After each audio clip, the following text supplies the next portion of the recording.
A espiritualidade, eu não sei se você notou, Flávio, a espiritualidade ela tá ficando mais forte na nossa geração. Tipo assim, eu não tô falando de religiosidade, de pessoa ir à igreja, essas coisas não. Espiritualidade, tá todo mundo se espiritualizando. Muitos influencers, mesmo que não sejam religiosos, estão de alguma forma falando de Deus. Como é que você tá vendo isso? O que tá acontecendo na sua opinião?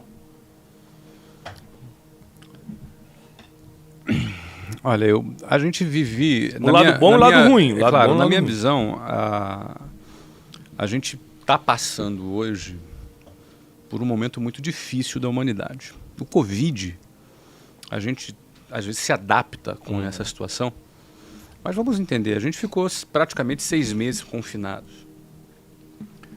Naquele momento, acho que muitas incertezas povoaram as mentes das pessoas, muitas incertezas, muitas dúvidas, muitas inseguranças, às vezes inseguranças sobre o negócio, às vezes inseguranças sobre sua própria saúde, se eu vou estar vivo, se eu não vou estar vivo. A gente conviveu com a morte mais perto, o vizinho que morreu de Covid, o pai, algumas pessoas perderam entes queridos com essa doença.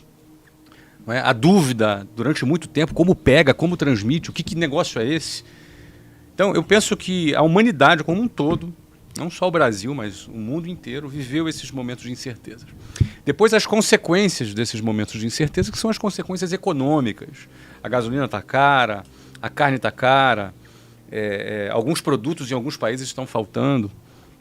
Você vê a inflação em níveis maiores do ponto de vista econômico, as consequências econômicas do Covid. Depois você vê a quantidade de empresas que quebrou.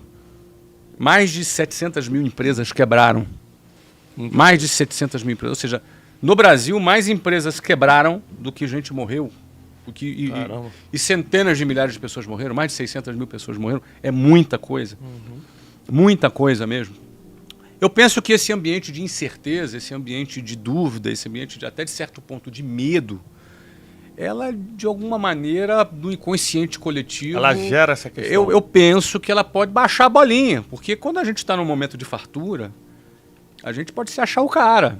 A gente está num momento de alta, de prosperidade, prosperidade mundial. Eu penso que as pessoas, elas, de alguma maneira, elas podem se entorpecer por esse sentimento e se esquecer que estabilidade não existe. Eu penso que esses momentos de dificuldades mundiais, de alguma maneira, levam as pessoas a refletirem, a buscar um apoio fora do seu alcance. Então eu acho que isso pode ser uma tendência que pode apontar para essa busca mais para... Eu vi o Nigro falando de Deus algumas vezes recentemente.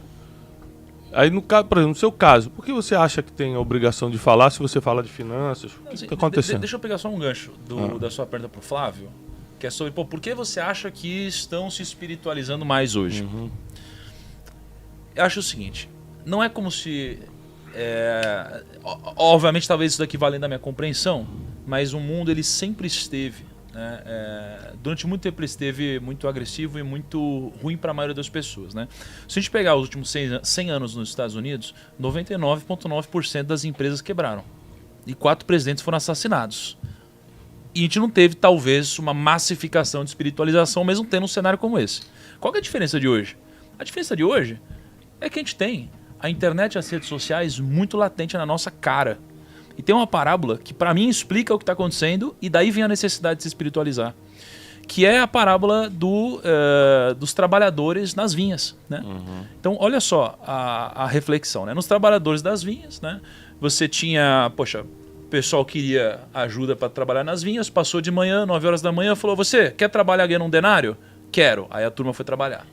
Passou meio-dia, vocês aí, quer trabalhar até o final do dia ganhando um denário? Quero. Vem trabalhar. Chegou 5 horas da tarde, vocês aí, querem trabalhar ganhando um denário? Quero. Então vem trabalhar. Todos eles estavam desempregados. Foram trabalhar. Chegou no final do dia, paga para eles aí um denário para cada um, começa de trás para frente. Aí pega a turminha das 5 da tarde. Fala, 1 denário para cada um. Obrigado.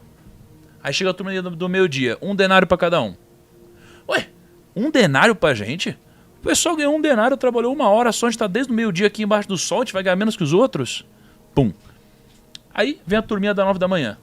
toma aqui 1 denário para vocês. 1 denário, isso é um absurdo, a gente trabalhou o dia inteiro.